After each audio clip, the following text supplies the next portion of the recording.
And on Sunday, the Chiefs played the Saints, and what a lot of people consider the Super Bowl preview. The defenses had a lot to say this game. The Chiefs had the lead for almost the whole game. The Saints started off rusty. Drew Brees looked rusty. Drew Brees looked like maybe he came a week early from his injury, a week or two early.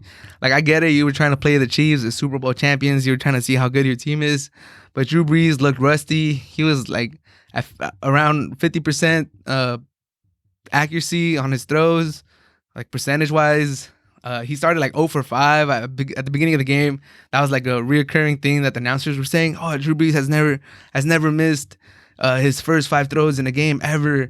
I think he missed like his first 5 or 6. So you could tell Drew Brees was rusty. He was inaccurate in the beginning. He threw like a screen high, and then he was like getting some throws like short, like they were skipping on the ground before they're getting to wide receivers. You just knew Drew Brees wasn't at 100%. So maybe he should have sat out one more week. They should have gave Taysom Hill a start.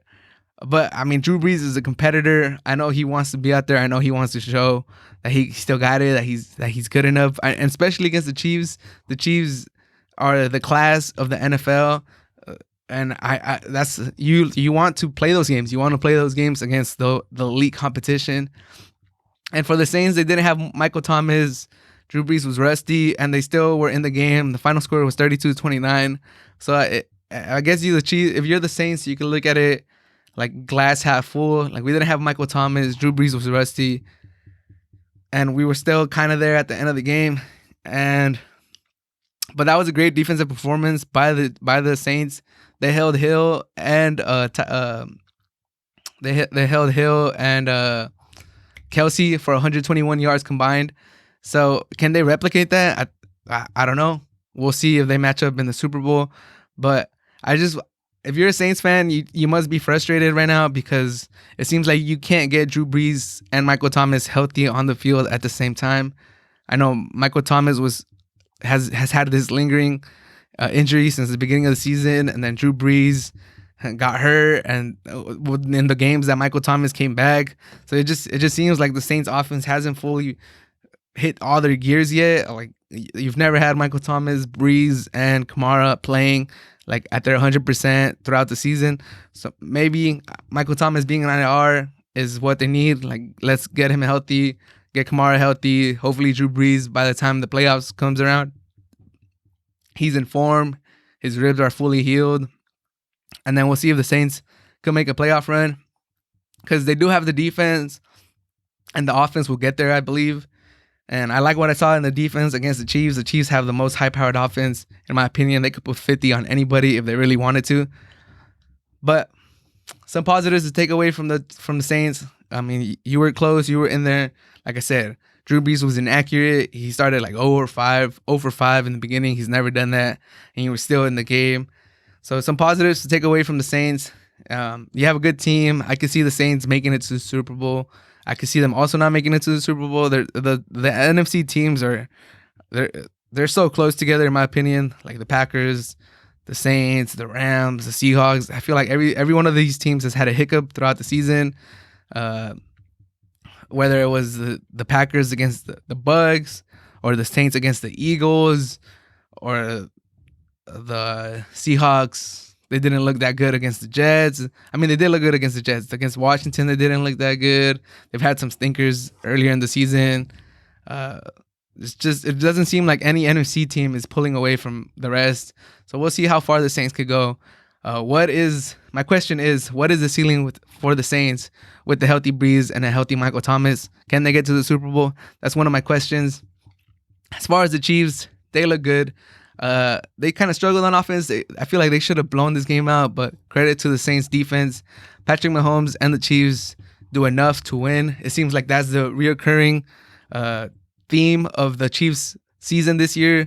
They do just enough to win, like whether it be the Saints or the Broncos or you name it. They just do enough. The Chargers, they just do enough to win. And you can't really fault them for that. Like, they're what? 13-1 after 14 games. You can't fault them for being 13-1, but it does bring the question: if can the Chiefs keep winning like this? are they able to just win games by one possession games? Like, we still haven't seen the Chiefs just blow somebody out or blow teams out consistently.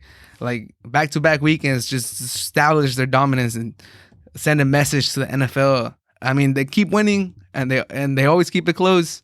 And it just kind of, people say that they're in a lull, they're uninterested with the regular season. Once they go to the playoffs, they're gonna turn it on. They're gonna annihilate these teams. But I mean, you build tendencies, you build the pattern. So I want to see my Super Bowl prediction was the Chiefs versus the Seahawks before the season started. So I still want to see that happen. So for my sake, I want to see the Chiefs go all the way to Super Bowl. But it just seems like every game, no matter what the situation is with the other team, it could be Drew Brees coming back from an injury, not being at 100%, not being in rhythm. It could be you playing against Drew Lock, who was a turnover machine before you played him, or against the Chargers, against a rookie quarterback that's just got the start 10 minutes before the game. It just, no matter what the situation with the other team, Tua playing a vanilla offense because he's not fully there yet. Whatever's going on with the other team, it just seems like the Chiefs lets them stay to the end of the game. It's always close. It ends up being a one possession game, and the offense has to get a first down or something to run out the clock. I want to see more convincing wins. Maybe they do it in the next couple games. They have the Falcons and the Chargers, two teams known for completely blowing games. So we'll see how they do it. We'll see how if they're able to finish with some convincing wins to really build that confidence, that momentum going into the playoffs, or if they just keep doing more of the same. They might even fall and not lose to the Falcons or the Chargers, but trail in the game, because the Falcons and the Chargers do have capable offenses. So I can see the Chiefs pulling up, being down against the Chargers and the Falcons, and then ending up winning at the end, making comebacks. You know how the Falcons and Chargers blow leads. But I would also like to see them just show their dominance and blow them out and show them, hey, we're ready for the playoffs. Bring it. But we'll see if they want to just keep doing this. I mean, you can't fault them. They keep on winning. They're 13-1 for the season. They have Andy Reid, one of the best coaches in the NFL. They have Patrick Mahomes, the best player in the NFL. So you can't really bet against them. But I would like to see them just break away from this tendency that they have of barely beating teams, letting teams linger, not going just all out and beating teams. But we'll see. We'll see how they do in the playoffs. Chiefs versus Saints. It was a good game. I would like to see. I'm curious to see how they finish out their seasons. Like I said, the Chiefs have the Falcons and the Chargers, and the Saints have the Vikings and the Panthers next. I think both teams have two pretty comfortable teams they're playing against to finish the season. I think both of them should finish 2-0 and head into the playoffs with some confidence, some momentum.